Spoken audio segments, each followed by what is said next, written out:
Hello दोस्तों, स्वागत है आप सभी का कॉमिक वर्ल्ड 2.0 पर। तो दोस्तों, आज मैं जो नॉवेल शुरू करने जा रहा हूँ वो है वेद प्रकाश शर्मा जी का नॉवेल बीवी का नशा। इसके पहले मैंने वेद प्रकाश शर्मा जी का नॉवेल डाला था भस्मासुर, जो कि आपको उनकी प्लेलिस्ट में मिल जाएगा। और जो लोग महाकाली का इंतज़ार कर रहे हैं अनिल मोहन के नॉवेल का, जो कि जथुरा और पोते बाबा का अगला भाग है, वो भी जल्दी ही चैनल पर अपलोड किया जाएगा। तो चलिए दोस्तों, शुरू करते हैं बीवी का नशा।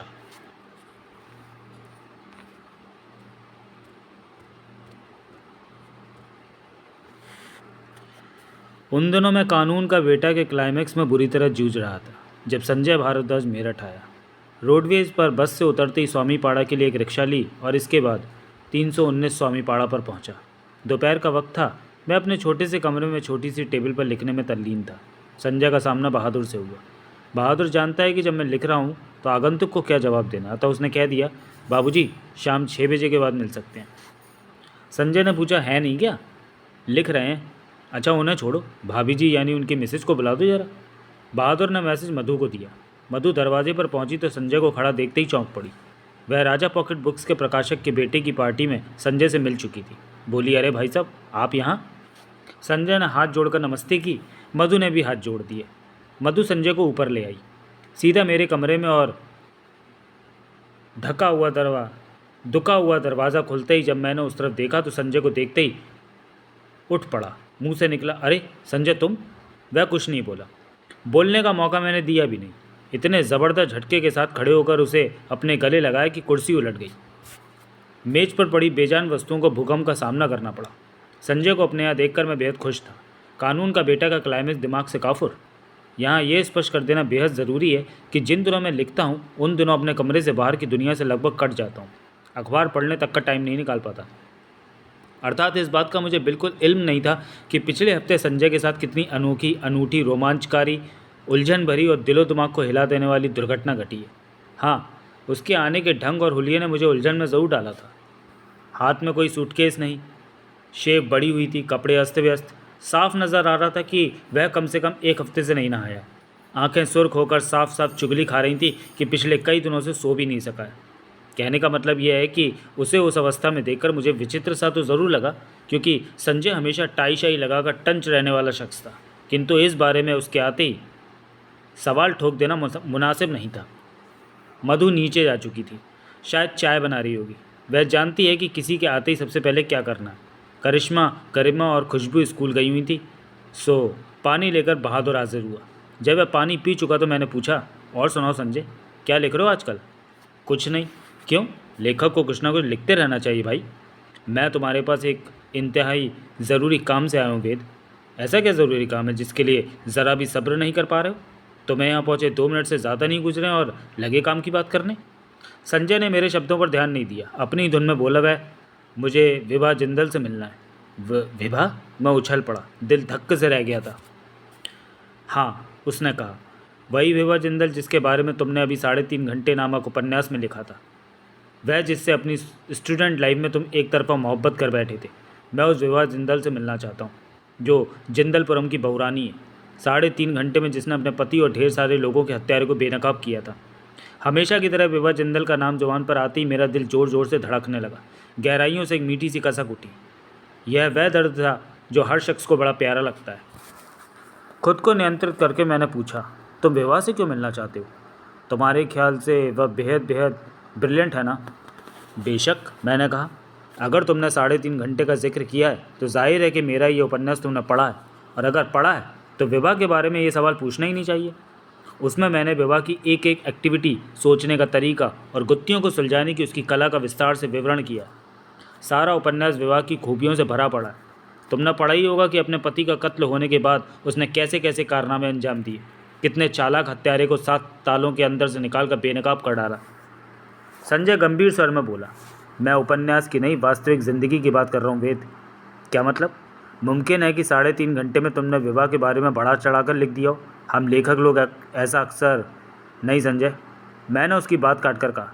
3.5 घंटे की खासियत ही ये थी कि उसमें लिखा एक भी शब्द ना काल्पनिक था और ना ही बढ़ा चढ़ाकर लिखा गया था। इसके बावजूद ज़्यादातर पाठकों ने उसे मेरे काल्पनिक उपन्यासों से ज़्यादा पसंद किया। यह सच्चाई है दोस्त, कि जिंदलपुरम में घटी विचित्र घटनाएं मेरी कल्पनाओं से बाहर की चीज़ थी। अगर तुम सच कह रहे हो, यदि वास्तव में विभा जिंदल उतनी ही ब्रिलियंट है जितनी 3.5 घंटे में दिखाई दी, तो सच्चाई को उजागर करने की वह मेरे लिए आखिरी उम्मीद है दोस्त। कौन सी सच्चाई? बड़े अजीब स्वर में कहा संजय ने। सुनकर दहल उठोगे वेद। ऐसा क्या हो गया है? कुछ कहने के लिए भी संजय ने मुंह खोला ही था कि मुझे अपने ठीक सामने जीने की सबसे ऊपर वाली सीढ़ी पर शगुन नजर आया, मेरा 2 वर्षीय बेटा। वह सीढ़ियाँ चढ़ तो सकता है मगर उतर नहीं सकता। गिरने का डर रहता है। गिरने का डर तो चढ़ते वक्त भी रहता है, और यही वजह है कि घर के सारे सदस्य उसके चौकीदार हैं। कड़ा पहरा रहता है, मगर फिर भी सबको धता बताकर यथाकथा चढ़ ही जाता है। मैंने ऊंची आवाज़ में पुकारा, अरे बहादुर! हाँ साहब। नीचे से बहादुर की आवाज़ आई। देखो, ये शगुन ऊपर चढ़ा आया है। मेरे इस वाक्य के ख़त्म होते होते पट्टा उछलता कूदता कमरे में आ गया और अपने फटे हुए जूते संजय को दिखाता हुआ बोला, अंका जूता फट। संजय समझा नहीं कि वह क्या कह रहा है। हाँ, शगुन को गोद में ज़रूर उठा लिया उसने। मैंने हंसते हुए कहा, ये तो मैं बता रहा है कि इसका जूता फट गया है। ओए होए, हमारे बेटे को पापा फटा हुआ जूता पहनाते हैं? कोई बात नहीं, अंकल अपने बेटे के लिए नया जूता लाएगा। कहने के साथ संजय ने शगुन के गाल पर चुंबन जड़ दिया। तभी उसे लेने आए बहादुर से मैंने कहा, ठीक उसी तरह इसकी चौकसी बढ़ा दो, सुरक्षा प्रबंध और कड़े कर दो, जिस तरह पंजाब में कोई नई वारदात होने पर सरकार करती है। मेरा वाक्य सुनते ही संजय ठहाका लगाकर हंस पड़ा। बहादुर शगुन को किडनैप करके ले गया। किडनैप शब्द का इस्तेमाल इसलिए किया है क्योंकि उसकी गोद में शगुन यहीं रहने के लिए हाथ पांव चला रहा था। इधर ठहाके के बाद संजय अचानक पुनः पहले की तरह गंभीर हो गया था। बोला, मैं हैरान हूँ कि इस तरह ठहाका लगाकर हंस कैसे पड़ा। क्यों? मैंने पूछा। हंसने पर पाबंदी है क्या? मेरे हंसने पर पाबंदी ही समझो दोस्त। अब मुझे गंभीर हो जाना पड़ा। बड़ी अजीब अजीब बातें कर रहा था संजय। उसने विवाह से मिलने की इच्छा जाहिर की थी। ये कहा था कि जो हुआ उसे सुनकर मैं दहल उठूंगा। यहाँ तक कि अपने हंसने पर पाबंदी लगा बता रहा था। इन सब बातों से जाहिर था कि वह कोई उलझा हुआ और गंभीर मसला लेकर मेरे पास आया है। अतः पूछा, क्या बात है संजय? किस समस्या से घिरे हुए हो तुम? मेरा दावा है वेद कि जैसी समस्या का शिकार इस वक्त मैं हूँ, वैसी समस्या किसी अन्य के जीवन में कभी नहीं आई होगी। और मज़े की बात यह है कि इस समस्या के ताने बाने अपने चारों तरफ मैंने खुद बुने। बताते क्यों नहीं यार कि क्या हुआ है? मैंने बेचैनी भरे स्वर में कह उठा। तुमने तो अपनी बातों से मुझे हलकान करके रख दिया। उसने सवाल किया। दूसरे लोगों की तरह तुम भी मानते हो ना कि मुजरिम जब जुर्म करता है तो कोई ना कोई ऐसी भूल चूक या गलती ज़रूर कर बैठता है जिसके फलस्वरूप अंततः पकड़ा जाता है? बिल्कुल मानता हूँ, मैंने अपने एक एक शब्द पर जोर देते हुए कहा। बल्कि मैं तो ये कहूँगा कि सर्वमान्य सिद्धांत है ये, जुर्म जुर्म ही होता है। उसे करते वक्त भले ही मुजरिम चाहे जितनी चालाकी का इस्तेमाल करे, मगर कहीं ना कहीं उससे चूक हो ही जाती है। संजय चैलेंजिंग मुस्कुराहट के साथ बोला, मैं तुम्हारे इस सिद्धांत को बुरी तरह फ्लॉप कर चुका हूँ। नहीं, मैंने सख्ती के साथ कहा, यह सिद्धांत फ्लॉप नहीं हो सकता। टूटे स्वर में कहा उसने, हो चुका है दोस्त। मैं नहीं मान सकता। मैं अड़ गया। हाँ, इतनी बात मान सकता हूँ कि जो चूक मुजरिम से हुई हो उसे इन्वेस्टिगेटर पकड़ ना पा रहे हो, मगर चूक हुई ज़रूर होगी। उम्मीद तो मुझे भी यही है। इसी उम्मीद के भरोसे तुम्हारे पास आया हूँ और इसी उम्मीद के बूते पर विभा जिंदल से मिलना चाहता हूँ। हुआ क्या है? सवाल करते वक्त मेरे मस्तक पर बल पड़ गए। मैंने एक हत्या कर दी है। हत्या? मैं उछल पड़ा। तो तुमने? हाँ। नहीं, मेरे मुंह से चीख निकल गई। तुम हत्या नहीं कर सकते संजय, बकवास कर रहे हो तुम। जवाब में उसके होठों पर बेहद फीकी मुस्कान रेंग गई। बोला, इसमें बाल बराबर भी शक नहीं है कि मैंने हत्या की है, मगर समस्या ये नहीं है दोस्त। फिर समस्या क्या है? मैं अभी तक हकला रहा था। ये तो तुम मानते हो ना कि जुर्म करने से पहले और जुर्म करते वक्त प्रत्येक मुजरिम का भरपूर प्रयास रहता है कि उससे कोई ऐसी भूल चूक या गलती ना हो जिससे बाद में पकड़ा जा सके। निसंदेह हर मुजरिम का यही प्रयास रहता है, मगर उसके मंसूबे कभी पूरे नहीं होते संजय। घटनास्थल पर किसी धुरंधर और सुलझे हुए दिमाग के इन्वेस्टिगेटर के पहुंचते ही मुजरिम की प्लानिंग रेत के घरौंदी की तरह धर धरा कर धराशायी हो जाती है। दुख की बात यही है कि मेरे मामले में ऐसा नहीं हुआ। क्या मतलब? मैंने भी उसी मानसिकता के साथ हत्या की जिस मानसिकता के साथ प्रत्येक मुजरिम करता है। यानी ऐसा मास्टर प्लान बनाया कि मैं कभी भी किसी भी हालत में ना पकड़ा जा सकूं। उसी मास्टर प्लान पर अमल करके हत्या की। मैंने अपने चारों तरफ सबूत और शहादतों के धागों से बुनकर एक ऐसा जाल बिछा लिया कि दुनिया के माने हुए और धुरंधर से धुरंधर इन्वेस्टिगेटर्स की पूरी टीम भी मुझ तक न पहुंच सके। मैंने अपने लिए एक अभेद्य किला बनाया था, ऐसा किला जिसकी दीवारें सबूत और शहादतों से गढ़ी थी। मैंने खुद को इस इच्छा के साथ इस अभेद किले में बंद कर लिया कि कभी पकड़ा नहीं जाना है। मगर ऊपर वाले ने कुछ ऐसा चक्कर चलाया कि आज मैं खुद को हत्यारा साबित करने के लिए बेताब हूँ। मरा जा रहा हूँ मगर कामयाब नहीं हो पा रहा। क्या बक रहे हो तुम? यह सच है वेद। इंसान की ज़िंदगी में अक्सर ऐसी घटनाएं घट जाती हैं जो उसकी आंखें खोल देती हैं, अपने द्वारा किए गए जुर्म को सार्वजनिक रूप से स्वीकार करने के लिए प्रेरित कर डालती हैं। यूँ समझो कि मेरे साथ भी कुछ ऐसा ही हुआ है। आज मैं अपने द्वारा किए गए जुर्म को सार्वजनिक रूप से स्वीकार करना चाहता हूँ, उसकी सज़ा पाना चाहता हूँ, मगर समस्या यह है कि कोई मुझे गुनहगार मानने को तैयार नहीं है। क्यों? क्योंकि आज अपने जुर्म को साबित करने के लिए मेरे पास कोई सबूत नहीं है। सबूत? हाँ, संजय के मुंह से घुर्राहट सी निकली। सबूत? वे सबूत हमारा कानून जिनका गुलाम है। तुम जानते हो कि अदालत मेरे यह कहने मात्र से हत्यारा नहीं मान लेगी कि मैंने हत्या की है, वह मुझसे सबूत मांगेगी। मुझे साबित करना होगा कि मैं हत्यारा हूँ। अजीब बात कर रहे हो। अपने द्वारा किए गए जुर्म का सबूत नहीं है तुम्हारे पास? नहीं है, यही तो मज़े की बात है। ऐसा नहीं हो सकता, मैंने अविश्वसनीय स्वर में कहा। तुमने कहीं ना कहीं किसी न किसी स्पॉट पर ऐसी भूल चूक या मिस्टेक ज़रूर की होगी जिसके बूते पर तुम्हें हत्यारा साबित किया जा सकता है। ऐसा कोई ना कोई पॉइंट ज़रूर होगा। यह अलग बात है कि वह तुम्हारी नज़रों में नहीं आ रहा है या तुम उस पॉइंट को नहीं पकड़ पा रहे हो। मैं सारी वारदात बड़े से बड़े जासूस, न्यायाधीशों, पुलिस कमिश्नर, क्राइम रिपोर्टर्स और धुरंधर वकीलों को सुना चुका हूँ, मगर उनमें से कोई भी उस पॉइंट को नहीं खोज सका जिससे मुझे हत्यारा साबित किया जा सके। मैं फिर भी नहीं मान सकता कि ऐसा कोई पॉइंट तुमसे छूटा ही नहीं होगा, भले ही चाहे वह जितना माइनर हो, मगर होगा ज़रूर। इसी उम्मीद के साथ मैं विभा से मिलना चाहता हूँ। संजय कहता चला गया। मैं उसे सारा किस्सा सुना दूंगा वेद, विवरण सहित बताऊंगा कि मैंने किस प्लान के साथ हत्या की थी, और तब मैं उससे पूछूंगा कि वह कौन सा पॉइंट है जिससे मैं कोर्ट में हत्यारा साबित हो सकता हूँ। अगर विभा ने भी शिकस्त मान ली, उसने भी पूरा किस्सा सुनने के बाद दूसरे लोगों की तरह कह दिया कि मुझे हत्यारा साबित करने वाला कोई पॉइंट नहीं है, तो मैं चीख कर कहूँगा कि कहाँ है वे धुरंधर जो ये दावा पेश करते हैं कि मुजरिम से कोई ना कोई भूल ज़रूर होती है। ऐसे धुरंधरों की धज्जियाँ उड़ाकर रख दूंगा मैं। जो लोग उसके खिलाफ पॉइंट नहीं ढूंढ सकते, जो खुद अपने द्वारा किए गए जुर्म की तफसील बयान कर रहा है, वे लोग उस मुजरिम को क्या पकड़ेंगे? उस अपराधी के खिलाफ क्या पॉइंट ढूंढ सकेंगे जो हमेशा खुद को कानून से बचाने के लिए प्रयत्नशील रहता है? हैरत में डूबा मैं अवाक मुद्रा में संजय के चेहरे को देखता रह गया। बुरी तरह भभक रहा था वह। मैं सचमुच दहल उठा। एक पल को तो भ्रम हुआ कि कहीं संजय पागल तो नहीं हो गया है। संजय का किस्सा मुझे अपने अब तक के सभी उपन्यासों से ज़्यादा अनोखा, अनूठा और दिलचस्प लगा। बोला, विभा जिंदल निश्चय ही तुम्हारे बयान में से यह पॉइंट ढूंढ निकालेगी जिसकी तुम्हें तलाश है। तो चलो। वह व्यग्र उठा। इसी वक्त जिंदलपुरम चलो वेद। पहले तुम मुझे अपना किस्सा सुनाओ। गाड़ी में सुना दूंगा, प्लीज़ समय बर्बाद मत करो। मेरे कुछ कहने से पहले ही चाय और नाश्ते के साथ मधु ने कमरे में कदम रखा।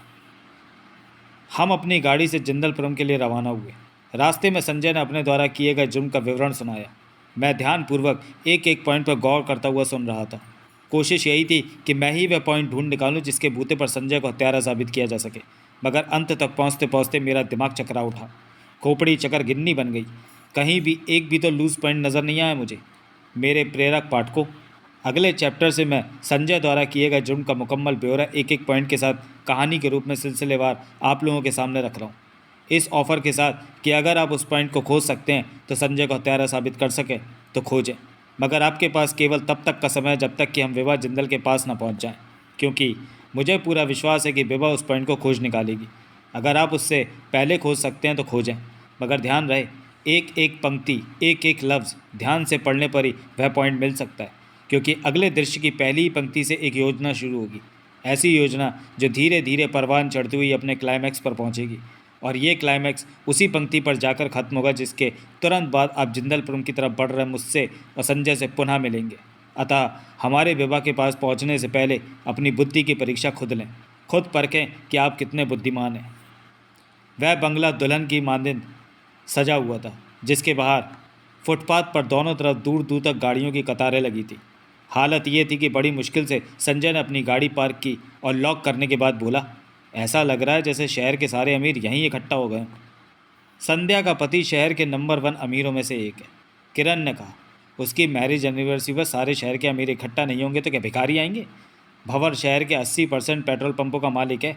विभिन्न शहरों में उसके 10 पिक्चर हॉल हैं, भट्टे और फार्म हाउस आदि जाने क्या क्या हैं। तुमसे संध्या की दोस्ती कैसे हो गई? कॉलेज में साथ पढ़ती थी। यूँ तो हज़ारों लड़कियां साथ पढ़ती हैं, मगर दोस्ती 2-4 से ही हो पाती है। किंतु हमारी दोस्ती 2-4 से भी नहीं थी। न संध्या की कोई और फ्रेंड थी न मेरी। हाँ, हम दोनों में ऐसी दोस्ती थी कि सारा कॉलेज ईर्ष्या करता था। वे बंगले के सजे हुए बाहरी द्वार पर पहुंचे। लंबे चौड़े लॉन में बने पंडाल से जोरदार म्यूजिक की आवाज़ आ रही थी। चल रहे गाने की मधुरता से स्पष्ट था कि प्रेम भाटिया इन पार्टी मेहमानों का मनोरंजन कर रही है। द्वार क्रॉस करने से पहले किरण ने अपनी सुराहीदार गर्दन में पड़ा सोने का नेकलेस सीधा किया, कलाइयों में पड़ी सोने की चूड़ियों को निहारा, तगड़ी, हस्तबंद, नथ और टीका दुरुस्त किए।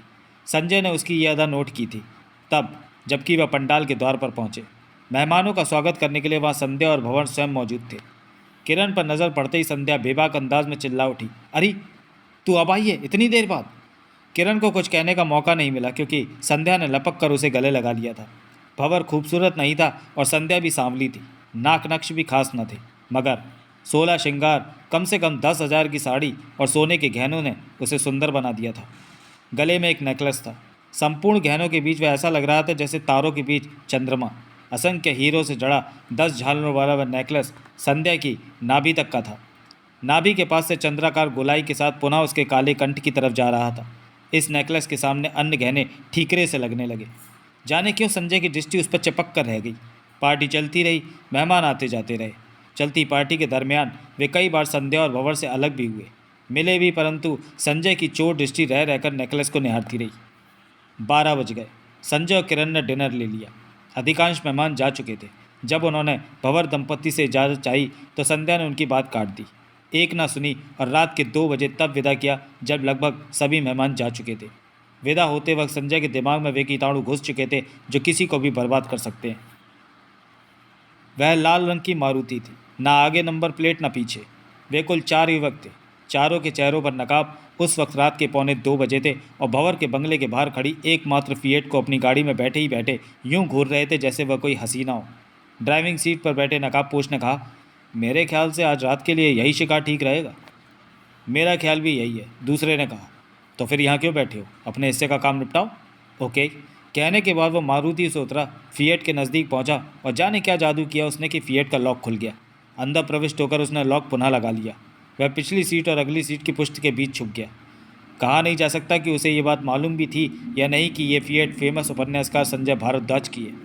गाड़ी स्टार्ट करके आगे बढ़ाते हुए संजय ने पूछा, तुमने संध्या के नेकलेस पर ध्यान दिया किरण? आज ही नहीं, मैं उस नेकलेस को पहले भी देख चुकी हूँ। पहले कब? संध्या और भंवर की शादी के अगले दिन, रिसेप्शन पर। ओह, संध्या ने मुझे बताया था कि उसका गोल्डन नाइट प्रेजेंट है, यानी सुहाग रात को भंवर ने भेंट की दी थी। हाँ।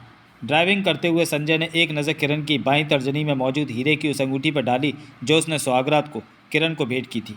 बोला, तुम्हें वो नेकलेस कैसा लगता है? बहुत अच्छा। सुनने के बाद संजय अचानक चुप हो गया। गाड़ी के अंदर सिर्फ इंजन की आवाज़ गूंज रही थी। कुछ देर तक किरण उसके बोलने की अपेक्षा करती रही, मगर जब संजय को चुपचाप ड्राइविंग करते पाया तो स्वयं बोली, तुम्हें कैसा लगा?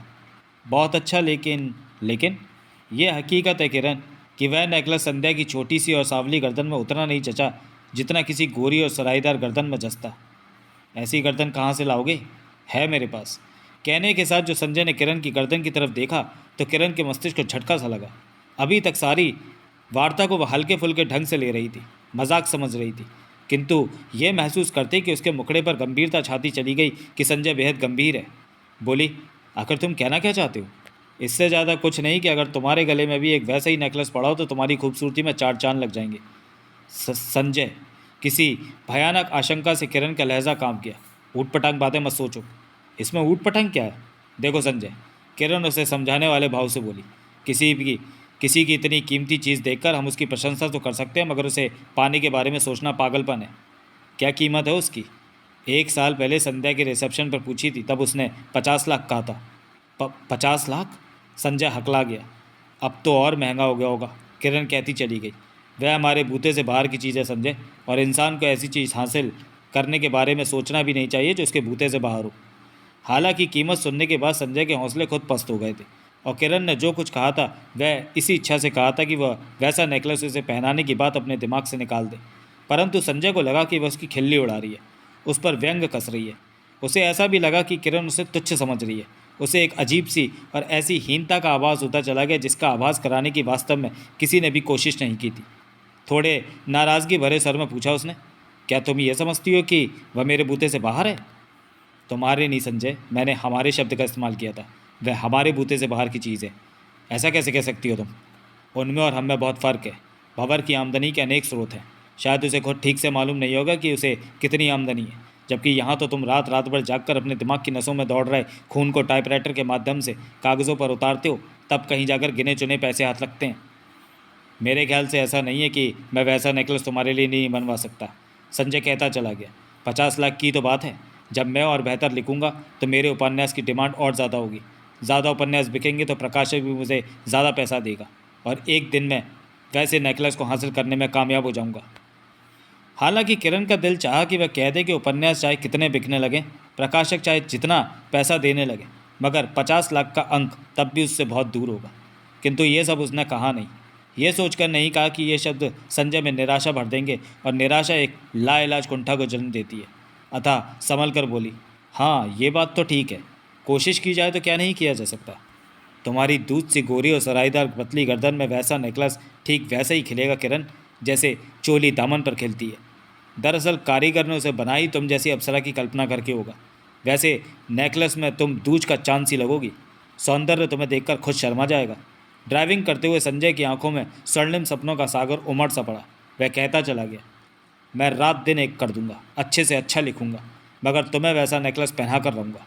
तुम बेहद बेहद खूबसूरत लगोगी किरण। बोलो, क्या तुम मेरे द्वारा इतनी मेहनत के बाद हासिल किए गए नेकलेस को नहीं पहनोगी? किरण को लगा कि शायद ये फितूर ही अपने काम की तरफ से उदासीन हो चले संजय को सही मार्ग पर लाने का कारण बनने जा रहा है। अतः बोली, पहनूंगी क्यों नहीं? जिस चीज़ को हासिल करने के लिए तुम इतनी मेहनत करोगे उसे तुम्हें इतरा इतरा कर पहनूंगी। वेरी गुड किरण, मैं तुम्हारे मुंह से इन्हीं शब्दों को सुनने का तलबगार था। कहीं खोया सा संजय कहता चला गया, अब देखना मैं कितनी मेहनत करूंगा, एक एक उपन्यास कितनी लगन से लिखूंगा। घर पहुंचने के बाद से मेरा हर लम्हा बेशकीमती होगा।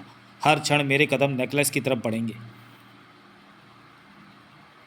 मगर तू घर नहीं पहुंचेगा बेटे। चलती गाड़ी के अंदर एक तीसरी आवाज़ उभरी।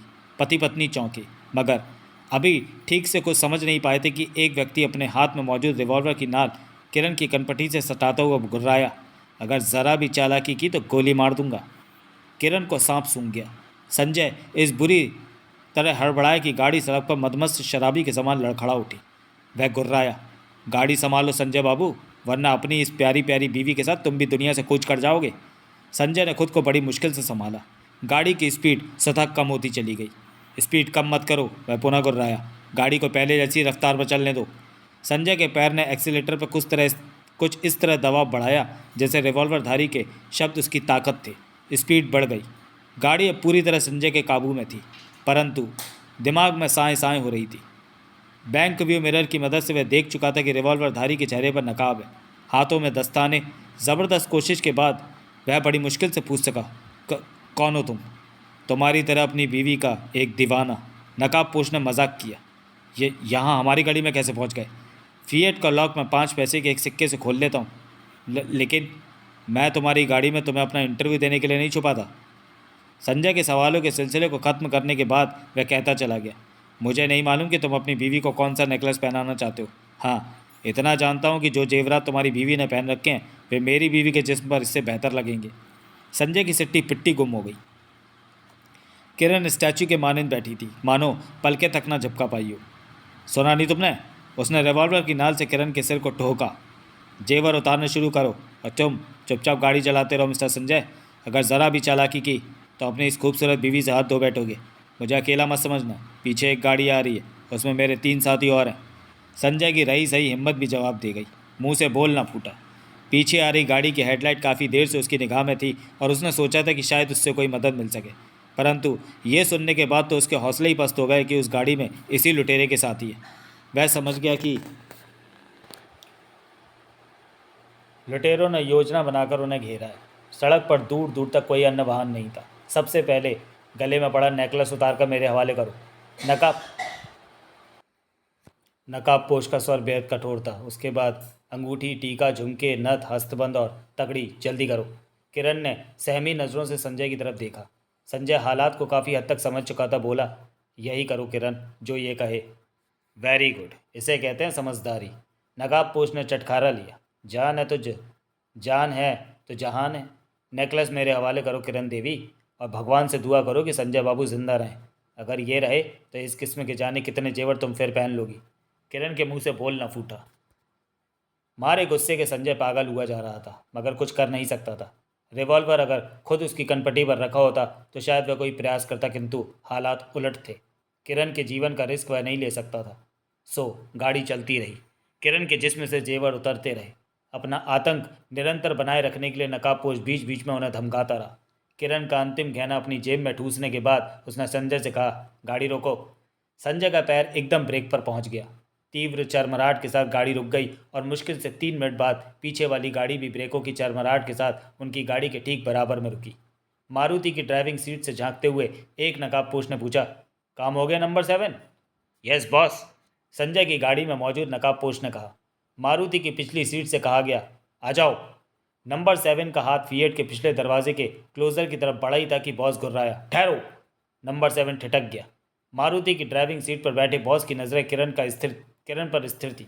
मुंह से वासनामयी स्वर निकला, जो माल तुम्हारे हाथ लगा है वह तो लगा ही होगा नंबर 7, मगर माल ये भी अच्छा है। जी, इसे गाड़ी से उतार लो। नहीं नहीं, किरण चीख पड़ी। खामोश। नंबर 7 ने रिवॉल्वर से उसके सिर को ठोका। शोर मचाने की कोशिश मत करो। मारुति के दरवाजे खुले। आनन फानन में फिएट को तीनों नकाबपोशों ने घेर लिया। स्वयं बॉस संजय के सिर पर सवार था। अपने हाथ में दबा रिवॉल्वर उसकी कनपटी से सटाता हुआ घुर्राया, जिंदा रहना चाहते हो तो चुपचाप बैठे रहो। मगर सारे गहने तो तुम ले चुके हो, अब क्या चाहते हो? सबसे खूबसूरत गहना तो तुम्हारी बीवी है बेटे, उसे चाहते हैं हम। संजय के होश उड़ गए।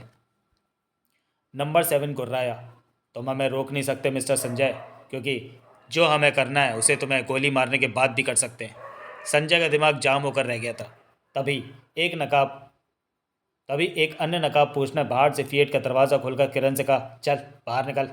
नहीं, किरण चीख पड़ी, मैं बाहर नहीं निकलूंगी। ऐसे नहीं निकलेगी मेरी रानी, तो हम गोद में उठाकर निकाल लेंगे।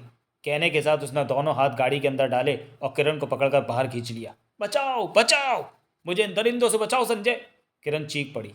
वह लगातार चीख रही थी, संजय को पुकार रही थी, गुहार कर रही थी, और उन चीखों ने संजय के समूचे जिस्म में बिजली सी दौड़ा दी। सोचने समझने की शक्ति लुप्त हो चुकी थी। इस वक्त उसके समूचे अस्तित्व में सिर्फ और सिर्फ इस एहसास की बिजली कौंध रही थी कि किरण मदद के लिए चिल्ला रही है। सो उसने परवाह नहीं की कि बॉस के रिवॉल्वर से निकली गोली उसके सिर को तरबूज बना सकती है। जिस वक्त दो नकाबपोश चीखती चिल्लाती और प्रतिरोध करती किरण को मारुति की पिछली सीट पर ठूसने का प्रयत्न कर रहे थे, ठीक उस वक्त संजय ने एक झटके से अपने साइड वाला दरवाज़ा खोला। दरवाजे की चोट जिस्म में पड़ते ही बॉस रिवॉल्वर सहित सड़क पर जा गिरा।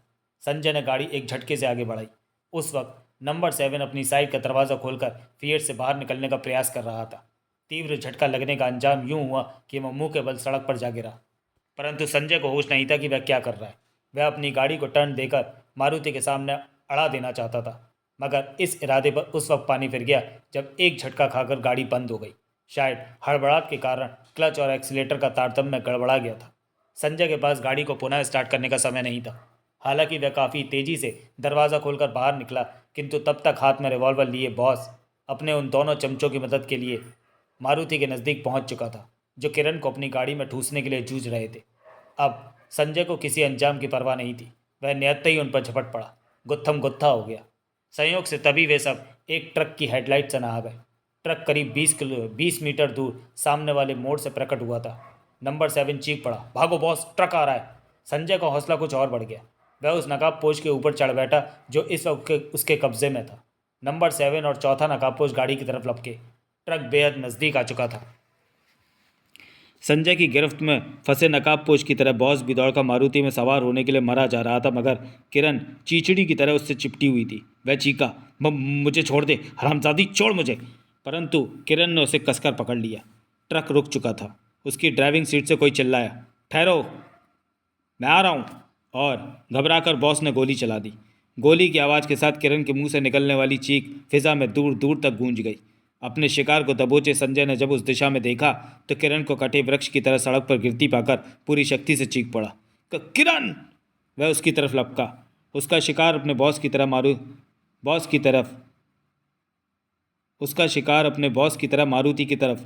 उधर ट्रक से ड्राइवर और उसका हेल्पर कूदे। इधर मारुति एक झटके से आगे बढ़ गई। बॉस और उसके 3 चमचे उसमें सवार हो चुके थे। ड्राइवर और हेल्पर ने निरंतर दूर होती मारुति का नंबर पढ़ने की चेष्टा की, परंतु उन्हें नंबर प्लेट नजर नहीं आई। और संजय, इस वक्त उसे किरण के अलावा किसी की परवाह नहीं थी। उसके जिस्म को झंझोड़ता हुआ वह लगातार चिल्ला रहा था, किरण, किरण, क्या हुआ तुम्हें? ड्राइवर और हेल्पर दौड़कर उसके नज़दीक पहुंचे। ड्राइवर ने उसकी नब्ज टटोली और उत्तेजित स्वर में बोला, अभी सिर्फ बेहोश है, इसे फ़ौरन डॉक्टर के पास ले जाना चाहिए। पलक झपकते ही संजय ने किरण को गोद में उठा लिया और अपनी गाड़ी की तरफ लपका। ड्राइवर और हेल्पर का धन्यवाद अदा करने का उसे होश ना था। उनसे एक भी बात किए बिना संजय ने किरण के बेहोश जिस्म को गाड़ी की अगली सीट पर डाला और खुद झपट कर ड्राइविंग सीट पर बैठा। इसके बाद फिएट रिवॉल्वर से निकली गोली जैसी रफ्तार के साथ ड्राइवर और हेल्पर से दूर होती चली गई। ऑपरेशन थिएटर के बाहर पगलाया सा घूम रहा संजय दरवाज़ा खुलते ही डॉक्टर की तरफ लपका। सवालों की झड़ी लगा दी उसने। क्या हुआ डॉक्टर? किरण ठीक तो है ना? उसे किसी चीज़ की ज़रूरत तो नहीं है? नहीं, उसे जिस चीज़ की ज़रूरत हो आप मुझसे कहें, मैं फ़ौरन इसी वक्त मुहैया करा सकता हूँ। पैसे की कोई प्रॉब्लम नहीं है, उसके लिए मैं अपनी जान भी दे सकता हूँ। नहीं नहीं, इतने मत घबराइए मिस्टर संजय। उसके उतावलेपन पर मुस्कुराते हुए डॉक्टर ने कहा, आपकी पत्नी बिल्कुल ठीक है, ज़रा भी सीरियस नहीं है। खुद उनका और आपका भाग्य अच्छा था कि जब गोली लगी तब रिवॉल्वर का रुख आपकी पत्नी के पेट की तरफ सीधा न होकर तिरछा था, यानी गोली सीधी पेट में नहीं धसी बल्कि तिरछी होकर केवल गोश्त में अटक कर रह गई। अगर सीधी लगती तो पसलियों को तोड़ सकती थी। आपने गोली तो निकाल दी है ना? जी हाँ, गोली निकाल दी है और ऐसा इंतज़ाम भी कर दिया है कि उसका जहर ना फैल पाए। अभी बेहोश है पर खतरे से पूरी तरह बाहर, कुछ देर बाद होश में आ जाएगी। Thank you very much doctor. तभी गैलरी के एक छोर पर पदचाप उभरी। दोनों ने एक साथ उधर देखा। उनमें से 2 को संजय देखते ही पहचान गया। एक ट्रक ड्राइवर था, दूसरा हेल्पर। उनके साथ एक पुलिस इंस्पेक्टर और 2 सिपाही थे। इंस्पेक्टर मोटा और गुट्ठा था, एकदम काला, इतना ज़्यादा गुट्ठा कि संजय गारंटी से कह सकता था कि अगर उसे सामान्य कुर्सी पर बैठाया जाए तो पाँव जमीन पर नहीं टिकेंगे। वर्दी उसके जिस्म पर कुछ जच नहीं रही थी। बेल्ट बाहर को निकली हुई तोन से नीचे की तरफ फैली जा रही थी। उनके देखते ही देखते वह कारवां नज़दीक आ गया। कोयले जैसे काले इंस्पेक्टर की गंदली सी आंखें संजय और सिर्फ संजय को घूर रही थी। उस वक्त भी जब डॉक्टर से हाथ मिलाते हुए उसने कहा, पुलिस स्टेशन फ़ोन करने के लिए धन्यवाद डॉक्टर। डॉक्टर ने कहा, यह तो मेरी ड्यूटी थी। परंतु काले चेहरे पर ऐसा कोई भाव नहीं था जैसे उसने डॉक्टर के शब्द सुने हो। निरंतर संजय को ही घूर रहा था, जबकि संजय की समझ में उसकी इस कहर भरी नज़र का कोई कारण नज़र नहीं आ रहा था। हाँ, उसे ये इल्म ज़रूर हुआ कि अगर यह इंस्पेक्टर इस नज़र से मुजरिम को घूर ले तो निश्चय ही मुजरिम के तिरपन काँप जाए। तनावपूर्ण खामोशी के बाद उसने हाथ संजय की तरफ बढ़ाते हुए कहा, मुझे इंस्पेक्टर त्रिवेंद्रम कहते हैं। त्रिवेंद्रम? संजय उछल पड़ा। क्या तुम वही त्रिवेंद्रम हो जिसका नाम लगभग रोज़ अखबारों में छपता है, जिसे जटिलतम केसों की बखिया उधेड़ने का मास्टर कहा जाता है? मैंने बहुत ढूंढा, उसने अजीब स्वर में कहा, मगर पुलिस विभाग में अभी तक दूसरा त्रिवेंद्रम नहीं मिला। यानी तुम वही त्रिवेंद्रम हो? उसने उसी मुद्रा में कहा। मैंने आपकी तरफ हाथ बढ़ा रखा है। ओह सॉरी, संजय ने उससे हाथ मिलाते हुए कहा। मुझे संजय कहते हैं, संजय भारद्वाज। ट्रक का ड्राइवर मेरे पास थाने पहुंचा। उसने मुझे वह सब बताया जो देखा था। तभी डॉक्टर साहब ने मैं फ़ोन पर सूचना दी कि यहाँ एक पुलिस केस आया। मैं समझ गया कि दोनों मामले एक ही हैं। ज़रूर समझ गए होंगे, तुम्हारी तारीफ़ मैंने सुनी है। क्या हुआ था? जी, उसने थोड़े कठोर स्वर में पूछा। शुरू से बताओ क्या हुआ था। संजय ने बताना शुरू किया। सब कुछ सच सच बताता चला गया। ध्यानपूर्वक सुनने के बाद त्रिवेंद्रम बोला, यानी पहले उनकी योजना सिर्फ तुम्हारी बीवी के गहने लूटने की थी। वह काम उन्होंने सफलतापूर्वक कर भी लिया। घपला तब हुआ जब उनके बॉस की नीयत तुम्हारी बीवी पर खराब हुई। ऐसा ही लगता है। ये ड्रामा क्यों नहीं हो सकता? ड्रामा? हाँ, त्रिवेंद्रम गुर्रा उठा। तुम्हारे द्वारा रचा गया ड्रामा? मेरे द्वारा? संजय हकला गया। क्या बात कर रहे हो इंस्पेक्टर? पको मत। त्रिवेंद्रम इतनी जोर से दहाड़ा कि संजय की अंतरात्मा तक ढहल उठी। वह कहता चला गया, आजकल ऐसा बहुत होने लगा है। लोग अपनी बीवी को छोड़कर दूसरी औरतों से इश्क लड़ाने लगते हैं और फिर उसके लिए बीवी की हत्या कर देते हैं। विद्या जैन हत्याकांड में भी तो यही हुआ था। डॉक्टर जैन ने अपनी प्रेमिका को पत्नी बनाने के लिए वर्तमान पत्नी को अपने सामने 2 हत्यारों से कत्ल करवा डाला। होशियारी ये बढ़ती कि अपने किराए के गुंडों से खुद को भी घायल करा लिया ताकि पुलिस को शक न हो पाए। क्या तुमने भी ऐसे ही नहीं किया हो सकता? नहीं इंस्पेक्टर, संजय से पहले डॉक्टर बोल पड़ा। ऐसा नहीं हो सकता। कम से कम मिस्टर संजय के बारे में ऐसी कल्पना नहीं की जा सकती, क्योंकि जब से ये अपनी जख्मी बीवी को लाए और जो कुछ इन्होंने किया और कहा है उसे देख और सुनकर मैं गारंटी से कह सकता हूँ कि मिस्टर संजय अपनी बीवी को सामान्य व्यक्ति से ज़्यादा प्यार करते हैं। तुम नहीं समझोगे इंस्पेक्टर, त्रिवेंद्रम ने कहा। ऐसे प्लान रचने वाले लोग एक्टिंग के मामले में दिलीप कुमार को पछाड़ने की क्षमता रखते हैं। डॉक्टर चुप हो गया। मारे गुस्से के संजय का सारा जिस्म कांप रहा था। खुद को बड़ी मुश्किल से संभाले तब है, जबकि इस बार त्रिवेंद्रम ने सीधा उससे सवाल किया। मेरे आरोप के बारे में आपको क्या कहना है मिस्टर संजय? संजय ने कठोर स्वर में पूछा। क्या तुम मेरे कहे पर यकीन करोगे? कोशिश करूँगा। नहीं करोगे, संजय गुर्रा उठा। मुझे मालूम है कि तुम बिल्कुल यकीन नहीं करोगे, इसलिए मुझे कुछ नहीं कहना। तुम्हारा आरोप इतना घिनौना है कि इसका विरोध करने में भी मुझे गिलानी महसूस होगी। अतः अपने सूत्रों से पता लगाओ कि मेरी कोई गर्लफ्रेंड है या नहीं। मेरे परिचितों से जाकर पूछो कि हम पति पत्नी के संबंध कैसे हैं। मैं जानता हूँ कि तुम्हें हर जगह से एक ही जवाब मिलेगा। वह क्या? यह कि संजय अपनी बीवी से प्यार नहीं करता, बल्कि उसके दिमाग पर बीवी का नशा छाया हुआ है। ओह, त्रिवेंद्रम की गंदली आंखें फैल गईं। ऐसा? जी हाँ, गुस्से में भरे संजय ने कहा। ऐसा? तभी ऑपरेशन थिएटर से बाहर निकलती एक नर्स ने बताया, पेशेंट को होश आ गया डॉक्टर। जाइए, संजय ने त्रिवेंद्रम से कहा। अपनी जासूसी झाड़नी शुरू कीजिए। मुझे मालूम है कि तुम मुझसे पहले किरण से मिलने और उसका बयान लेने के लिए तलबगार हो। सवाल तलब का नहीं, ड्यूटी का है मिस्टर संजय। ड्यूटी का निर्वाह करने के लिए निसंदेह मुझे सबसे पहले किरण के पास जाना होगा, उसका बयान लेना होगा। मगर यदि कानून की धाराओं से न बंधा होता तो मुझे अंदर जाने की कोई ज़रूरत नहीं रह गई थी। क्यों? क्योंकि मैं जान चुका हूँ कि विद्या जैन हत्याकांड वाला यहाँ कोई चक्कर नहीं है। इस मामले में मेरी इन्वेस्टिगेशन तुमसे शुरू होकर तुम्ही पर ख़त्म हो चुकी है। कहने के बाद उसने संजय की तरफ एक दोस्ताना मुस्कुराहट उछाली और गोल लोटे की तरह लुढ़कता हुआ ऑपरेशन थिएटर में चला गया। 4 दिन बाद। क्या क्या कहा? संजय उछल पड़ा। उन बदमाशों का पता लग गया है जिन्होंने मैं लूटा था? हाँ, दूसरी तरफ से त्रिवेंद्रम ने कहा। तुम इसी वक्त थाने चले आओ। मैं आ रहा हूँ इंस्पेक्टर। कहने के बाद उसने रिसीवर जोर से क्रेडल पर पटका और अस्पताल के ऑफिस में ड्यूटी पर मौजूद नर्स से बोला, कमरे में मेरी पत्नी को मैसेज पहुँचा देना कि फ़ोन सुनने के बाद मैं किसी ज़रूरी काम से चला गया, कुछ देर बाद लौटूंगा। जी बहुत अच्छा। संजय हवा के झोंके की तरह बाहर निकल गया। लगभग दौड़कर उसने गैलरी पार की और फिर दौड़ता हुआ ही पार्किंग में पहुंचा। उसकी गाड़ी ज्यों की त्यों खड़ी थी, ठीक उसी पोज में जिसमें 4 रात पहले तब खड़ी थी जब जख्मी किरण को लेकर हड़बड़ाई और बौखलाई अवस्था में यहाँ पहुंचा था। तब से उसने गाड़ी को हाथ नहीं लगाया था। लगाता भी कैसे? वह अस्पताल से कहीं गया ही नहीं था, कोठी पर भी नहीं। नित्य कर्मों तक वह अस्पताल में ही निवृत्त होता रहा था। जेब से कीरिंग निकालकर उसने लॉक खोला, ड्राइविंग सीट पर बैठा। तीर किसी तेजी के साथ वह अस्पताल से बाहर निकल गया। सड़क पर कुछ दूर जाने के बाद अपनी आदत के मुताबिक बैक व्यू मिरर को बाएं हाथ से थोड़ा सेट करना चाहा तो वह कुछ ज़्यादा टर्न हो गया। गाड़ी की पिछली सीट दिखाई देने लगी और यही क्षण था जब वह बुरी तरह चौंक पड़ा। नज़र उस रिवॉल्वर पर चिपक कर रह गई जो बैक व्यू मिरर में साफ साफ नजर आ रहा था। लावारिस सा वह गाड़ी की पिछली सीट पर पड़ा था।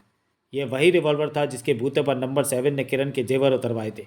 संजय को याद आया, जिस वक्त उसने अचानक गाड़ी आगे बढ़ा दी थी उस वक्त नंबर 7 पिछले दरवाजे से निकलने का प्रयत्न कर रहा था। मुंह के बल सड़क पर गिरा था। उसे झटका लगा था। शायद उसी झटके में रिवॉल्वर यहाँ गिर गया था। संजय ने गाड़ी सड़क से हटाकर कच्चे में रोक दी और फिर स्टीयरिंग छोड़कर अपनी सीट पर बैठा बैठा गर्दन घुमाकर रिवॉल्वर को देखने लगा।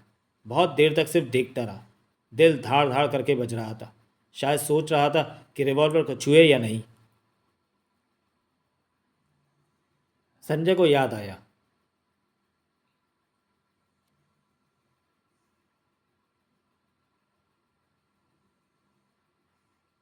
फिर उसे ख्याल आया कि नंबर 7 ने दस्ताने पहन रखे थे।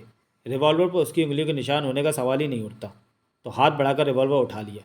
संजय उसे उलट पलट कर देखने लगा। उसने ताड़ लिया कि वह .5 कैलिबर है। सेफ्टी लॉक ऑन था, यानी ट्रिगर दबते ही गोली चल सकती थी। सबसे पहले उसने सेफ्टी लॉक ऑफ किया, चैम्बर खोला। 6 की 6 गोलियां मौजूद थी। त्रिवेंद्रम के सामने पहुंचते ही उसने सवाल किया, कहाँ है वे हरामजादे? बैठो, आराम से बैठ जाओ। त्रिवेंद्रम ने शांत स्वर में कहा, उत्तेजित होने की ज़रूरत नहीं है, क्योंकि अब तुम अपनी उत्तेजना से उनका कुछ नहीं बिगाड़ सकते। मैं उनके बॉस से मिलने का तलबगार हूँ जिसने किरण को गोली मारी थी। संजय बैठता हुआ बोला। मुझे दुख है कि तुम्हारी ये तमन्ना कभी पूरी नहीं होगी। क्यों? क्योंकि वे चारों मर चुके हैं। मर चुके? संजय उछल पड़ा। हाँ। कब, कहाँ, कैसे, किसने मारा उन्हें? कल रात उन्होंने ठीक उसी तरह एक मैरिज पार्टी से लौट रहे व्यक्ति को, दंपत्ति को लूटने का प्रयास किया जिस तरह तुम्हें लूटा था। त्रिवेंद्रम ने बताया। तुम्हारे साथ वारदात होते वक्त जिस तरह इत्तेफाक से एक ट्रक पहुंच गया था, उसी तरह कल रात गश्ती पुलिस की एक वायरलेस जीप वहां पहुंच गई। जब पुलिस वालों ने देखा कि कुछ नकाबपोश लाल रंग की मारुति में सवार है और एक उस एम्बेसडर से निकलकर मारुति की तरफ बढ़ रहा है जिसमें लुटने वाले पति पत्नी थे, तो पुलिस ने रुकने की चेतावनी दी। रुकने के स्थान पर मारुति ने दौड़ना शुरू किया। जो नकाबपोश एम्बेसडर से निकला था वह मारुति की तरफ दौड़ा। एक ने उसके लिए मारुति का पिछला दरवाज़ा खोल रखा था। वे दोनों वहीं पुलिस की गोली से मारे गए। जिसने मारुति का दरवाज़ा खोल रखा था उसकी लाश भी लुढ़क कर सड़क पर गिर गई। बाकी दोनों गाड़ी को भगा कर ले जाने की कोशिश करने लगे। पुलिस की वायरलेस जीप पीछे लग चुकी थी। वायरलेस पर अन्य गश्ती जीपों को भी उस गाड़ी के बारे में सूचना दे दी गई थी। मारुति को हर दिशा से घेरा जा रहा था, मगर उससे पहले ही लूट वाले स्थान से करीब 5 मील दूर अनियंत्रित होकर मारुति एक पेड़ से जा टकराई और पुलिस के देखते ही देखते धू धू करके जलने लगी। तुम ये कैसे कह सकते हो कि ये वही लुटेरे थे जिन्होंने हमें लूटा था? जवाब में त्रिवेंद्रम नीचे झुका और मेज के उस तरफ से एक पोटली उठाकर मेज के बीचों बीच रखकर खोलता हुआ बोला, मुझे पूरा विश्वास है कि ये जेवर तुम्हारे होंगे। अपने जेवरों पर नज़र पड़ते ही संजय उछल पड़ा। मुंह से निकला, अरे ये तो सच में किरण के जेवर हैं। तुम्हें कहाँ से मिले? त्रिवेंद्रम ने हल्की मुस्कान के साथ पूछा। अब और किसी सबूत की ज़रूरत तो नहीं है? नहीं, मगर इंस्पेक्टर, मैं इन जेवरों के दोबारा हासिल होने की पूरी उम्मीद छोड़ चुका था। मारे खुशी के संजय कांप रहा था। कहता चला गया, वे मैं तुम्हारा बेहद बेहद शुक्रगुजार हूँ इंस्पेक्टर। मैंने पहले कभी इतनी जल्दी किसी केस को हल होते नहीं देखा। सच्चाई यह है कि इस केस में मैंने या पुलिस ने खास कुछ नहीं किया। इत्तेफाक से वे गश्ती वायरलेस जीप के चंगुल में फंस गए और उसके बाद सब कुछ होता चला गया। संजय केवल आश्चर्य व्यक्त करके रह गया। त्रिवेंद्रम ने कहा, चेक कर लीजिए जेवर पूरे हैं या नहीं। जब संजय ने जेवर चेक किए तो हीरे की वह अंगूठी नदारद थी जो उसने सुहागरात को किरण को दी थी। बोला, एक हीरे की अंगूठी कम है। ओह, उसे शायद वे लोग बेच चुके होंगे। कोई बात नहीं, बाकी सारे जेवर मिल गए, ये क्या कम है?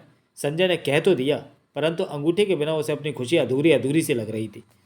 लूट की घटना के करीब 1 महीने बाद किरण ने अपनी मम्मी से कहा, तुम्हें मेरे लिए एक डुप्लीकेट नेकलेस बनवाना है मम्मी। शकुंतला देवी ने चौंकते हुए पूछा, कैसा नेकलेस? ऐसा कहने के साथ किरण ने उन्हें एक कलर्ड फोटोग्राफ दिया। इस फोटो में किरण के साथ एक सांवली युवती खड़ी थी। उस पर नज़र पड़ते ही शकुंतला देवी कुछ और चौंक पड़ी। बोली, ये तो संध्या का फोटो है, तेरी सबसे पक्की सहेली। संध्या के गले में पड़े नेकलेस को देखो मम्मी, इसकी कीमत 50 लाख रुपए है। 50 लाख? शकुंतला देवी हकला सी गई। हाँ, मगर तू ऐसा डुप्लीकेट नेकलेस क्यों बनवाना चाहती है? मेरे पति की इच्छा है। संजय की इच्छा? सिर्फ इच्छा ही नहीं है मम्मी, बल्कि पागल से उठे हैं वे। कहते हैं कि जब तक मुझे ऐसा नेकलेस नहीं पहना लेंगे तब तक कोई और काम नहीं करेंगे। अपने लिखने वाले काम की तरफ भी ध्यान नहीं रहा है उनका। मैं समझी नहीं। पिछले दिनों हम संध्या और भंवर की मैरिज एनिवर्सरी की पार्टी में गए थे। ये फ़ोटो उसी पार्टी का है। यहीं उनकी नज़र इस नेकलेस पर पड़ी थी। बस तभी से दिमाग पर मुझे ऐसा नेकलेस पहनाने की धुन सवार है। क्या संजय समझता है कि तुझे 50 लाख का नेकलेस पहना सकता है? वे नेकलेस की असली कीमत नहीं जानते। उसके अनुमान से कितने का होगा? यही कोई 1-2 लाख का। क्या हीरो को परखने में इतना बेवकूफ़ है वो? उन्हें हीरो के बारे में क्या मालूम? लेखक हैं, कभी किताबों की दुनिया से बाहर निकले होते तो पता लगता। तो उसे इसकी असली कीमत बता दे, दिमाग से फितूर अपने आप निकल जाएगा। मम्मी, ऐसा हरगिज़ मत कर देना। किरण ने इस तरह कहा जैसे उन्होंने कोई बहुत अवैध बात कह दी हो। वे मेरे पति हैं, मैं उन्हें अच्छी तरह जानती हूँ। जिस चीज़ की धुन उनके दिमाग पर एक बार सवार हो जाती है उसे हासिल किए बिना चैन से नहीं बैठते। ये तो 50 लाख की बात है। अगर उनसे ये कह दिया जाए कि वह नेकलेस 1 करोड़ का है, तब भी जो फितूर घुस चुका है वह निकलेगा नहीं, बल्कि और बुरी तरह जौंक की भांति दिमाग से चिपक जाएगा। मगर उस अवस्था में संजय कर क्या सकेगा? यही तो मुसीबत है कि वह कुछ कर नहीं सकेंगे। हाँ, अपना दिमाग ज़रूर ख़राब कर बैठेंगे। इस हद तक कि कुछ लिखेंगे भी नहीं। आजकल उनकी यही हालत है। शादी से अब तक 6 महीने में प्रकाशक से 2 उपन्यासों का एडवांस लेकर खा चुके हैं, मगर लिखा कुछ नहीं। प्रकाशक घर के चक्कर काट रहा है। लिखने की जगह 24 घंटे दिमाग पर नेकलेस का भूत सवार है। अगर कुछ दिन और यही हाल रहा, यानी उनके दिमाग पर से नेकलेस का भूत नहीं उतारा गया, तो रोटियों के भी लाले पड़ जाएंगे। शकुंतला देवी अपनी बेटी का चेहरा देखती रह गई, जबकि किरण कहती चली गई, मैंने बहुत सोच समझ कर यह फैसला किया है मम्मी। उनके दिमाग से नेकलेस का भूत उतारने के लिए इसके अलावा और कोई चारा नहीं है कि मैं ऐसा ही डुप्लीकेट नेकलेस पहन लूँ। वे कभी नहीं ताड़ सकेंगे कि नेकलेस डुप्लीकेट है। चल ठीक है, मान लिया कि नहीं ताड़ सकेगा, परंतु जब एक दिन संजय अचानक तेरे गले में ऐसा नेकलेस देखेगा, तो क्या ये सोचकर चौंक नहीं पड़ेगा कि ये तुझ पर कहाँ से आ गया? 10 दिन बाद धनतेरस है, तब तुम डुप्लीकेट तैयार करा लेना, और ख़ास धनतेरस वाले दिन उसे लेकर हमारी कोठी पर आना। संजय के सामने मुझसे कहना कि जब तू पिछली बार आई थी तो संध्या जैसे नेकलेस का जिक्र कर रही थी, देख मैंने तेरे लिए वैसा नेकलेस बनवाया है। अब भी सोच ले, कहीं कोई गड़बड़ ना हो जाए। मैंने सब सोच लिया है मम्मी, तुम फिक्र मत करो। अगर अपनी बेटी को सुखी देखना चाहती हो तो धनतेरस तक ये नेकलेस तैयार करा दो, जैसी तेरी मर्जी। शकुंतला देवी ने बात खत्म कर दी, जबकि किरण ये सोच सोचकर हैरान थी कि मम्मी ने जितने सवाल किए थे उन सब की कल्पना संजय ने पहले ही कर ली थी। उन्होंने एक सवाल भी ऐसा नहीं पूछा जिसका जवाब संजय ने उसे पहले ही ना समझा दिया हो। वह खुश थी, शायद इसलिए क्योंकि अपने पतिदेव का असली इरादा वह खुद भी नहीं जानती थी। अपनी मम्मी से हुई सभी बातें किरण ने विस्तार पूर्वक संजय को बताई। सुनने के बाद उसने पूछा, मम्मी को शक तो नहीं हुआ कि तुम्हें उनके पास मैंने भेजा था? रत्ती भर भी नहीं। गुड। संजय क्या उठा, अब धनतेरस के बाद तुम्हारे गले में भी वैसा ही नेकलेस होगा, किरण, जैसा मैंने संध्या के गले में देखा था। भले ही उसकी कीमत 50 लाख ना हो, मगर कम से कम देखने में तो वैसे ही लगेगा। बिल्कुल वैसे ही लगेगा, लेकिन किरण ने अजीब स्वर में पूछा, तुम ये समझते हो ना संजय कि संध्या बहुत खुश है, सुखी है? इसमें क्या शक है? संजय कहता चला गया। वह पत्नी भला खुश और सुखी क्यों नहीं होगी जिसके पति की हैसियत उसे 50 लाख का नेकलेस पहनाने की है? संध्या को भला क्या दुख हो सकता है? किस चीज़ की कमी है उसे? वह जो चाहे पलक झपकते ही हाजिर हो सकता है। तुम्हारी तरह मैं भी उसे बहुत सुखी समझती थी संजय। सोचती थी कि दुनिया में ऐसी कौन सी खुशी है जो उसे हासिल नहीं है। मगर कल जब उसने अपनी सबसे प्यारी सहेली यानी मेरे सामने अपना कलेजा चीर कर दिखाया, तो पता लगा कि मेरे मुकाबले वह बेहद बदनसीब है। जो मुझे हासिल है वो उसे हासिल नहीं है। ऐसा क्या है? दिल का चैन, सुकून। मैं समझा नहीं किरण, पता नहीं तुम क्या कह रही हो। भंवर वैसा नहीं है संजय जैसा हम सोच रहे थे, किरण कहती चली गई। संध्या के अलावा उसके संबंध एक दूसरी औरत से भी हैं। क्या कह रही हो तुम? संध्या मुझसे झूठ नहीं बोल सकती, संजय ने चकित स्वर में पूछा। और उन संबंधों के बारे में संध्या को मालूम है? अगर ना होता तो बताती कैसे? क्या भंवर भी जानता है कि उसे मालूम है? इतना ही नहीं, उस दूसरी औरत को लेकर संध्या और भंवर में कई बार तकरार भी हो चुकी है। संध्या के लाख प्यार से रोकने, लड़ने झगड़ने के बावजूद भंवर उससे मिलना नहीं छोड़ता। क्या कहता है? कहता है कि रखेल रखना अमीर आदमियों के ढेर सारे शौकों में से एक शौक है, और पत्नी को पति के इस शौक में टांग नहीं अड़ानी चाहिए। वह दूसरी औरत कौन है? नाम अलका है। संध्या बता रही थी कि विकास विहार की सौरभ नामक बिल्डिंग में भंवर ने उसे आधुनिक सुख सुविधाओं से पूर्ण 3 कमरों का एक फ्लैट दिया हुआ है। फ्लैट का नंबर 64। क्या संध्या ने कभी इस जंजाल से मुक्ति पाने के बारे में नहीं सोचा? हर समय सोचती रहती है, मगर कभी कोई उपाय नहीं सूझा। कह रही थी कि ये दुख ऐसा है जिसका रोना वह हर किसी के सामने नहीं रो सकती। मैं वह पहली और आखिरी शख्स हूँ जिससे इस बारे में बातें करके उसने अपना मन हल्का किया है। संध्या ये भी कह रही थी संजय कि अगर मुझे इस समस्या का कोई हल सुझाई दे तो मैं उसे ज़रूर बताऊँ। वह सारी ज़िंदगी मेरी एहसान बंद रहेगी। कुछ सूझा? नहीं, समस्या विकट है, किरण ने कहा। तुम सोचो संजय, कोई राय दो कि संध्या अपने पति को अलका नाम की दूसरी औरत के पंजे से कैसे निकाले। तुम बड़ी से बड़ी समस्या हल कर देते हो। दिमागी दांव पेचों से भरे तुमने ऐसे ऐसे उपन्यास लिखे हैं जिन्हें पढ़कर पाठक दांतों तले उंगली दबा लेते हैं। इस समस्या को हल करने के लिए तुम उसी दिमाग का इस्तेमाल करो। अगर तुम उसे इस भंवर से निकाल सको तो उसी पर नहीं, खुद मुझ पर भी बहुत बड़ा एहसान होगा। वह मेरी सबसे प्यारी सहेली है, उसे भंवर में फंसी देखकर मैं तड़प सी उठी हूँ। बोलो संजय, तुम किरण के लिए कुछ सोचोगे ना? कोशिश करूँगा, उसने कहा। Thank you very much Sanjay. मारे खुशी के किरण मानो नाच उठी। संजय का ध्यान उस पर नहीं था। उसके जहन में संध्या का नेकलेस पुनः चकराने लगा था। साथ ही चकरा रही थी ये बात कि किरण से मिली जानकारी का लाभ क्या और कैसे उठाया जा सकता है। संजय ने एक कोठी किराए पर ले रखी थी। बाहरी हिस्से में उसका ऑफिस था, भीतरी हिस्से में रेजिडेंस। लेखन कक्ष 15 बाई 16 का एक कमरा था।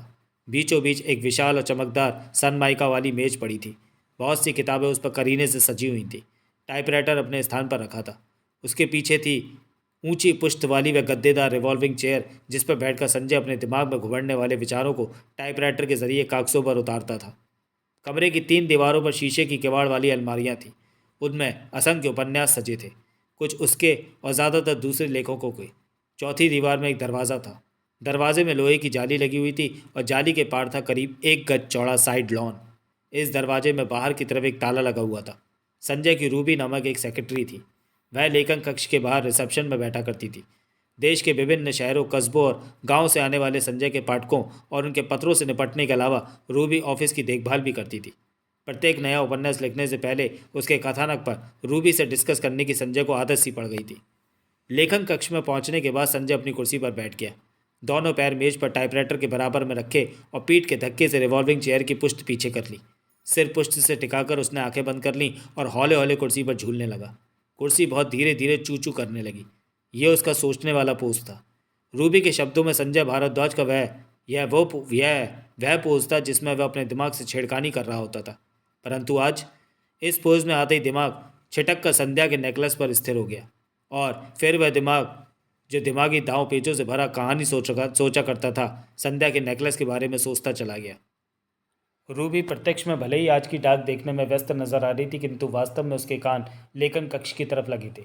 ये कान टाइपराइटर की खटखट सुनने के तलबगार थे कि वह उछल पड़ी। कॉल बेल बजी थी और यह तभी बजती थी जब संजय को उसकी ज़रूरत हो।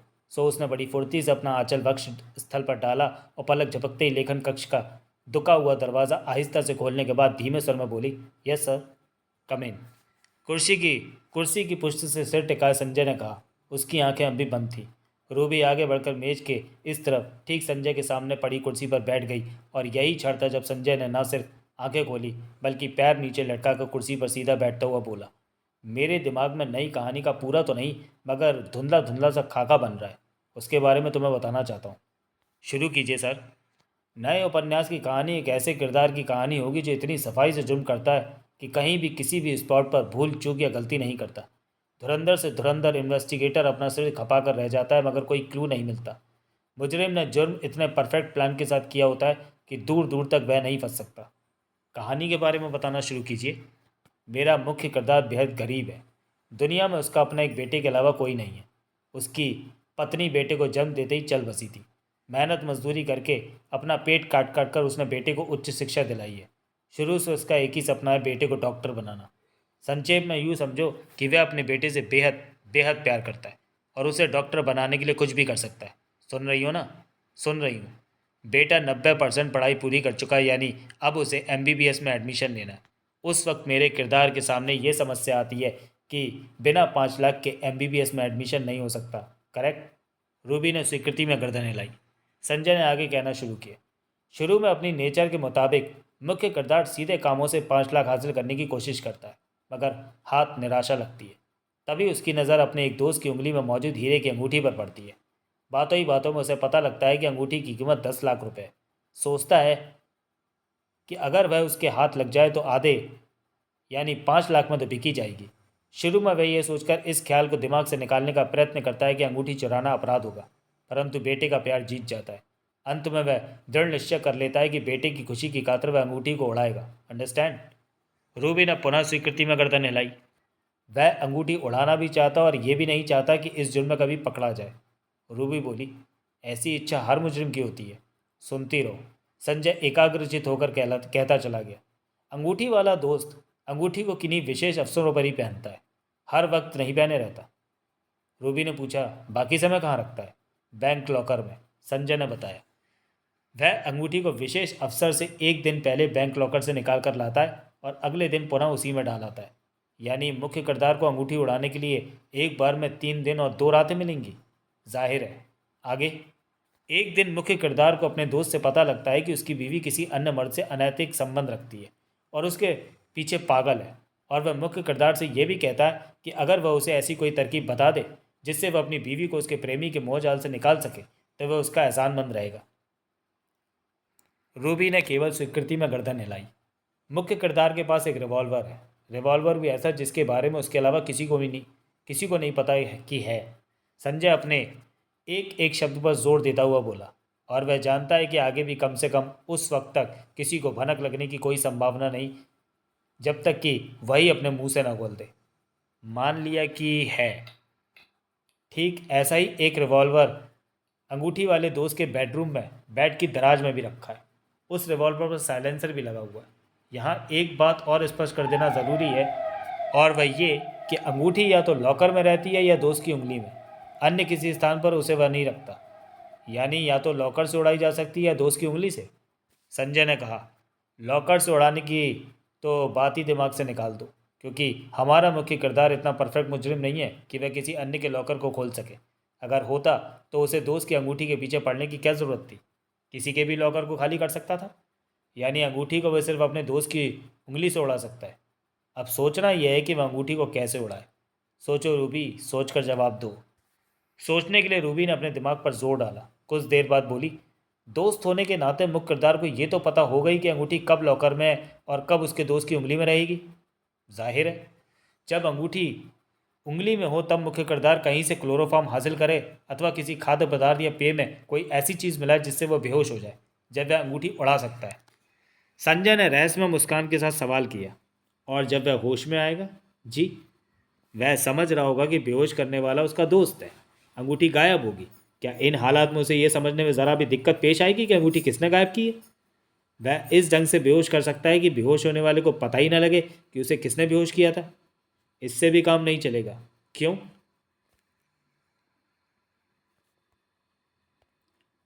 मुख्य किरदार अंगूठी के बारे में अंगूठी के मालिक से इतनी चर्चा कर चुका है कि वह यह समझ गया होगा कि दोस्त की दिलचस्पी या नज़र अंगूठी पर है, और जब अंगूठी गायब होगी तो पुलिस उससे पूछेगी कि उसे किस किस पर शक है। तब वह पुलिस को अंगूठी में अपने दोस्त की दिलचस्पी का जिक्र ज़रूर करेगा। और तुम जानती हो कि पुलिस के लिए छोटा मोटा नहीं, बहुत बड़ा क्लू है। मगर रूबी उलझ गई। अंगूठी के मालिक को ये एहसास होना कि अंगूठी में उसके दोस्त की दिलचस्पी है, ये एक ऐसा पॉइंट है जिससे मुख्य किरदार पुलिस के संदेह के घेरे में आएगा ही आएगा, भले ही चाहे किसी भी ढंग से उड़ाए। सही पॉइंट पकड़ लिया है तुमने, और इस पॉइंट की रोशनी को देख लेने के बाद मुख्य किरदार के पास एक और मात्र एक ही रास्ता शेष बचता है। वह क्या? ये कि दोस्त को इस काबिल ना छोड़े कि वो पुलिस को अपना बयान दे सके। क्या मतलब? रूबी उछल पड़ी। क्या करेगा वह? अपने दोस्त का कत्ल। कहते वह संजय के जबड़े भिज गए। कत्ल? रूबी हकला गई। वह अंगूठी के लिए उसे मार डालेगा? अगर खुद को कानून की पकड़ से दूर रखना चाहता है तो उसे ऐसा करना ही पड़ेगा रूबी, मजबूरी है। क्या ऐसी कोई तरकीब नहीं हो सकती जिससे वह दोस्त का कत्ल किए बगैर अंगूठी हासिल कर ले और खुद को कानून की पकड़ में भी ना आने दे? सोचो, तुम सोचो कि क्या ऐसी कोई तरकीब है? संजय कहता चला गया। कम से कम मेरे दिमाग में नहीं आती। अगर तुम ऐसी कोई तरकीब बता सको तो यकीनन मैं तुम्हारा एहसानमंद होऊंगा, क्योंकि दिल से मुख्य किरदार अपने दोस्त का कत्ल नहीं करना चाहता, उसे सिर्फ अंगूठी उड़ानी है। एक रास्ता है सर। क्या? अंगूठी के मालिक को पता ही ना लगे कि उंगली से अंगूठी उड़ा ली गई है। फीकी मुस्कान के साथ कहा संजय ने। तुम शायद डुप्लीकेट अंगूठी के बारे में सोच रही हो। जी हाँ, रूबी ने अपने शब्दों पर जोर दिया। आप जानते हैं कि इस दुनिया में ऐसे ऐसे कारीगर पड़े हैं जो कोहिनूर तक का डुप्लीकेट तैयार कर लेते हैं। मुख्य किरदार किसी ऐसे ही कारीगर से डुप्लीकेट अंगूठी तैयार कराता है और किसी भी तरह उसे दोस्त की अंगूठी से बदल देता है। डुप्लीकेट अंगूठी इतनी एक्यूरेट बनी हुई होगी कि इस तरकीब पर तो मैं सोच चुका हूँ रूबी, नहीं चलेगी। क्या कमी है इसमें? यह तो तुम मानती हो ना कि डुप्लीकेट चीज़ चाहे जितनी एक्यूरेट बने लेकिन रहती डुप्लीकेट ही है। अगर ऐसा ना होता तो अब तक जाने कितने कोहिनूर चलन में होते। जी हाँ, ये तो सच है। कहने का मतलब यह है कि डुप्लीकेट से लोगों को एक बार, दो बार या 10 बार तो धोखा दिया जा सकता है, मगर हमेशा के लिए धोखा नहीं दिया जा सकता। पक्की बात? यानी कभी ना कभी अंगूठी के मालिक को ज़रूर पता लगेगा कि अंगूठी डुप्लीकेट है, और जब भी पता लगेगा तभी वह पुलिस को वह बयान देगा जिससे सीधा मुख्य किरदार फंसता है। मगर जो कुछ मुख्य किरदार सोच रहा है वह तो इससे भी ज़्यादा खतरनाक होगा। कैसे? वह दोस्त का कत्ल करके अंगूठी गायब करेगा। पुलिस जब देखेगी कि अंगूठी गायब है तो समझ जाएगी कि कत्ल अंगूठी के लिए हुआ है। क्या मतलब? उसकी उंगली में वैसी ही अंगूठी होगी जैसा का जिक्र कुछ देर पहले तुम कर रही थी, यानी डुप्लीकेट। हाँ, बात तो घूम फिर कर वहीं आ गई सर। पुलिस की नज़रों से कब तक ये बात छुपी रहेगी कि अंगूठी डुप्लीकेट है? हालांकि मुख्य किरदार षड्यंत्र कुछ ऐसा फैलाएगा कि दोस्त की मौत की वजह पुलिस को साफ साफ कुछ और नजर आए, तथा पुलिस उसी लाइन पर सोचती रहे और आगे बढ़ती रहे, अंगूठी पर उसका ध्यान ही ना जा पाए। मगर फिर भी मान लेते हैं कि उसका षड्यंत्र विफल हो जाता है। पुलिस देर सवेर ये जान लेती है कि मौत की वजह वह नहीं है जो साफ साफ नज़र आ रहा है, बल्कि अंगूठी है। इसके बावजूद मुख्य किरदार पर कहीं कोई आँच नहीं आती, क्योंकि पुलिस को यह बताने वाला कोई नहीं कि अंगूठी पर किसी की नज़र थी। मगर सर, ये बात हलक से कुछ उतर नहीं रही कि एक अंगूठी के लिए मुख्य किरदार अपने दोस्त का कत्ल कर देगा। कत्ल वह अंगूठी के लिए नहीं, अपने बेटे के लिए करेगा। क्या मतलब? अपने बेटे से वह बेइंतहा प्यार करता है। कहते कहते जज्बातों के भंवर में फंसा संजय का चेहरा भवकने लगा। तुम भूल गई रूबी, मैंने शुरू में कहा था कि अपने बेटे के लिए वह कुछ भी कर सकता है, कुछ भी, हत्या भी। चकित अंदाज में रूबी संजय के चेहरे को देखती रह गई। कुछ देर देखती रही और फिर बोली, आपको क्या हो गया है सर? पहले कभी किसी कहानी पर डिस्कस करते वक्त मैंने आपको इतना सेंटिमेंटल होते नहीं देखा। कुछ नहीं, कुछ नहीं। संजय सकपका गया। मैं कहानी में शायद कुछ ज़्यादा ही डूब गया हूँ। तो चलिए दोस्तों, बीवी का नशा का पहला पार्ट हम यहीं समाप्त करते हैं और मिलते हैं इसके दूसरे भाग में अगले वीडियो में। तब तक के लिए धन्यवाद।